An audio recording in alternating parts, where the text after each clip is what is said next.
이번 영상은 주방에서 일을 할 때 일머리가 부족하다는 가정하에 만들어진 영상입니다. 평소 본인이 모든 일을 특출나게 잘해내고 있다고 생각하고 계시는 분들은 불편할 수 있으니 이 점 양해 부탁드리겠습니다.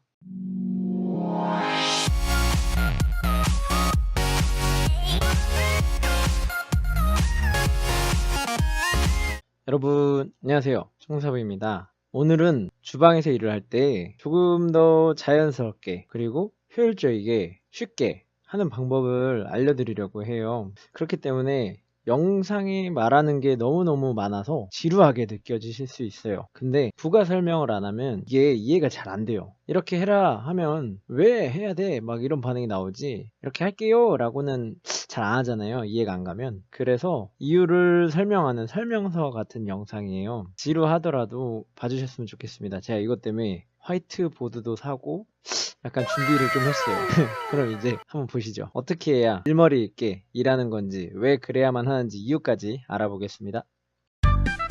주방에서 일머리를 가져보아요.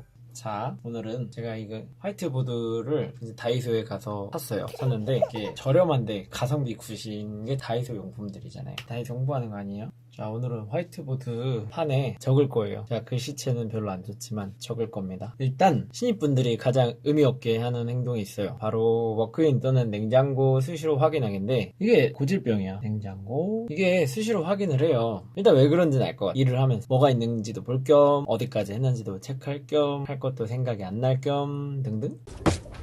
누구세요? 사랑해요. 그러면 어떻게 해야 되냐? 첫 번째, 맞아요, 이거 생각하는 거. 이거 동그라미 쳐주자. 맞아요, 이거 맞는데 냉장고부터 확인해야 돼요. 이게 파란색으로 적을게요. 전날 쉬고 나온 날일 수도 있어요. 이게 어제 일하고 오늘 일하고 하면은 연속성이 있어서 체크가 빨리빨리 되는데, 쉬고 나온 날 처음부터 다시 봐야 돼요. 그리고 다른 파트에서 일하게 되는 날, 글씨가 엉망이네요. 그러니까 쉬고 나온 날이나 다른 파트에서 일하게 되는 날, 어디에 뭐가 있는지, 얼마나 있는지 중요합니다. 중요한데 보는 걸로 끝나면 안 돼요. 이제 눈을 그리자. 안경을 그리자. 보는 걸로 끝나면 안 돼. 졸라게. 보는 걸로 끝나면 안 돼요. 웃어주자. 이게 머리가 과학자, 뭐 토니 스타크나 배너 박사 막 이런 급이면 외우세요. 암기하세요. 암기. 나는 외우는 사람이다. 암기. 근데 우리는 저 포함해서 머리가 그렇게 좋지 않아요. 종이에 적읍시다. 자, 종이에, 우리는 해결책이죠. 종이에 적자. 그렇다고 다 적으면 안 돼요, 무식하게. 뭐 하루 이틀만 일해봐도 이게 적은 양인지 많은 양인지 감이 와요. 그 감조차 없으면은 그 감을 잡는 거에서부터 일머리가 시작됩니다. 일단 적어요. 적어서 뭐가 적은지, 얼만큼 해야 되는지 큰 틀을 글로 잡아 놓으세요. 큰 틀 잡기. 일은 여기서부터 시작됩니다. 큰 틀 잡기. 자, 틀이 잡혔어요. 그럼 이제 본격적으로 작업을 하는데 순서가 매우 중요해요. 뭐 예를 들어 볼게요. 메모장이 이렇게 네모나게 이렇게 진짜 못 그린다. 자, 근데 여기에다 적는 거죠. 처음에 스파게티면 스파게티 뭐 6봉지 이렇게 적는 거야. 뭐 양파찹 글씨가 날아가네요. 2통을 하자, 이런 식으로 막 쓰는 거야. 뭐 마늘찹 2통을 하자. 눈에 보이는 거를 이렇게 막 적어 오는 거야. 냉장고에 가서 뭐 아래 선반을 열든 앞에를 열든 해가지고 이렇게 종이에다가 딱 순서를 정하기 전에 작업을 먼저 파악을 해요. 작업을 파악을 하고 작게나마 이제 순서를 마음속으로 정하든 글씨로 정하는 거야.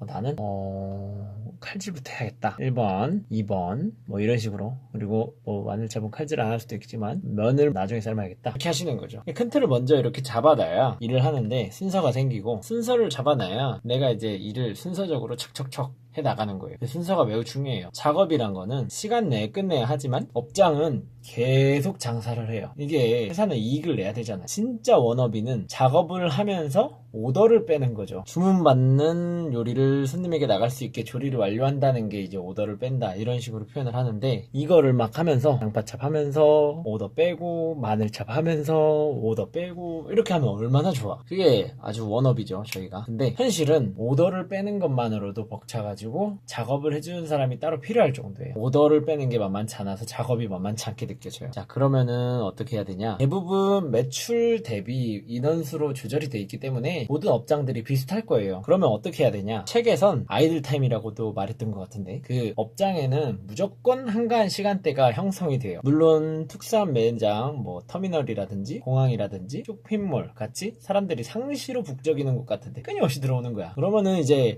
이게 템포랑 타이밍이 좀 달라요. 템포가 뭐가 다르냐. 밥 시간 때는 당연히 몰리지. 근데 밥을 안 먹을 때는 약간 천천히 천천히 와요. 물론 안 오진 않아요. 근데 그래도 막 바쁠 때보다 천천히 와요. 한가한 시간대는 꼭 형성이 됩니다. 이건 무슨 법칙같, 머피의 법칙 막 이런 것처럼 꼭 그런 타이밍이 형성이 돼요. 그때 큰 작업들을 해야 돼요. 내 기준해서 스파게티 땀 내려면 뭐 물도 올려야 되고 물도 끓여야 되고 스파게티 뭐 오일에다 버무려야 되고 하니까 작업이 크다라고 생각을 하신다면 이거를 이제 한가한 시간대에 하는 거예요. 뭐 해산물이나 고기, 야채들 손질하는 거, 불로 무언가를 끓이고 볶고 만드는 거 등등 이제 2차 공정이 들어가야 되는 거 그런 걸 먼저 해야 돼요. 그리고 바쁠 때는 뭘 하냐, 간단한 거 이거 말고 막 이런 거 있잖아.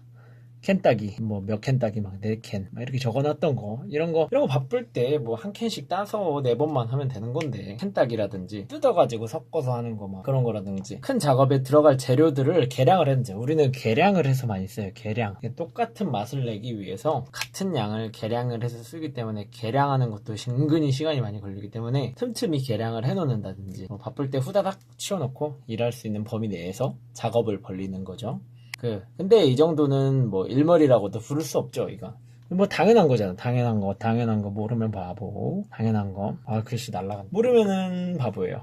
자, 이게 중요한 게 아니고, 자, 사람이 완벽하면 너무 좋으나 완벽하기 쉽지 않아요. 한번 냉장고를 휘잉 훑어보고 오늘은 뭘 하고 뭐 하면 딱 맞겠다. 딱 무슨 닥터 스트레인지도 아니고 우린 미래를 내다볼 수가 없어요. 정해진 양만 팔고 장사를 접는 게 아니고 손님이 오늘은 뭘 더 먹을지, 뭘 많이 먹고 적게 먹고 예상할 수는 좀 있어요. 뭐 요즘에 이게 많이 나가더라, 조금 나가더라 이런 걸로. 근데 정확히 맞추기는 매우 어렵습니다. 미래를 보지 않았기 때문에. 그래서 작업에 착오가 생겨요. 아침에는 이걸 해야 될 것 같았는데 뭐 손님이 유난히 이거를 막 안 먹어 했는데 막상 안 나가고 뭐 없어서 막 했는데 뭐 안 나갈 때는 문제가 되는데 있어가지고 안 했는데 사람들이 이것만 먹어가지고 부족하고 그러면 또 그게 문제가 돼요. 그러면은 이런 생각이 들죠. 오늘따라 되는 게 하나도 없다. 마치 로또 같아요. 생각한 대로 안 돼. 언젠간 될 것 같아서 맨날 하는데 어쨌든 이때 필요한 게 진짜 일머리예요. 필요한 게 되는 게 하나도 없지만 일머리가 이거를 타파해 나가는 게 이제 우리의 능력이죠. 그러면은 어떻게 해야 되냐, 작업을 할 때 오늘 나가는 양도 계산에 넣어요. 그러면 순서에 변동이 생기는데, 자, 오늘 나가는 양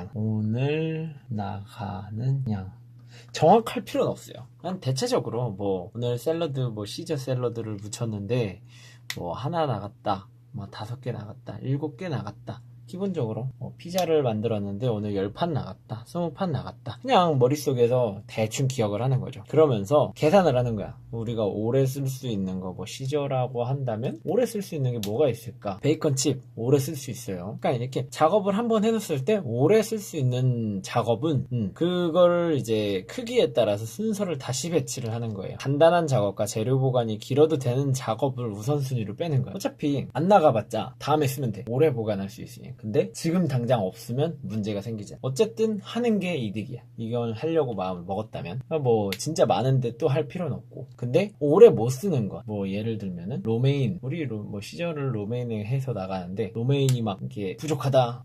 급하죠. 급하긴 한데 이거는 어떻게든 막 이렇게 씻어가지고 탈수해서 빨리빨리 나가도 뭐 물론 그런 상황까지는 안 가겠지만 예를 든 거예요. 야채를 막 뜯어서 신선하게 나갈 수밖에 없죠. 왜냐면 이것들은 많이 만들었다가 안 나가면 문제가 되는 거예요. 이런 거는 뒤로 미뤄야 돼. 오래 걸리긴 하되 재료 보관이 너무 짧아서 이거는 한가할 대로 미뤄야 돼요. 그렇게 생각을 하시면 돼요. 자, 오늘 나가는 양 이것도 계산에 넣으세요. 계산에 추가 오늘 나가는 양, 그리고 또 안 나가는 거를 또 체크를 해야 되죠. 그것도 똑같은 거니까 오늘 어떤 작업을 해야 되는데 이걸 중간에 끼워서 해야 되겠다, 이렇게 정리가 쉽게 되실 겁니다. 이걸 추가를 하시면. 그러면은 이를 큰 틀 잡기, 그 다음에 순서 정하기, 이건 누구나 할 수 있는 거랬어요. 그리고 오늘 나가는 양은 수시로, 이건 수시로예요. 수시로 체크를 해서 작업 중간중간 작업 중간중간에 이렇게 끼워 넣는 거예요. 끼워 넣기. 아유, 글씨 귀엽네. 이렇게 해서 나가시면 돼요. 그러면 정리가 쉽게 되실 겁니다.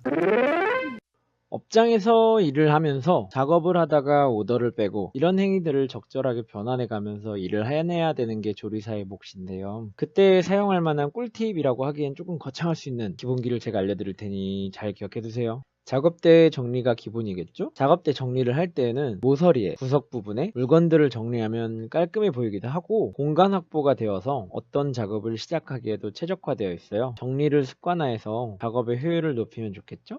작업대 아래를 보면 이런 작업대 아래 선반이 있는데 이걸 최대한 활용해야 해요. 작업대 위에보다 애초에 작업대에 뭐가 없으면 훨씬 쏠하니까요. 동선 줄인다고 워크인 드나들기 싫어가지고 한꺼번에 다 가지고 나오는 것도 별로 좋지 않아요. 사람 손은 2개인데 주로 쓸 수 있는 건 어차피 한 손뿐이고 뭐 양손잡이가 아닌 이상 어차피 진행되는 속도가 똑같다면 굳이 좁게 일할 필요가 있을까요? 재료들은 이렇게 실온에 나와 있어서 점점 마탱이가 갈 텐데 굳이 그럴 필요 없어요.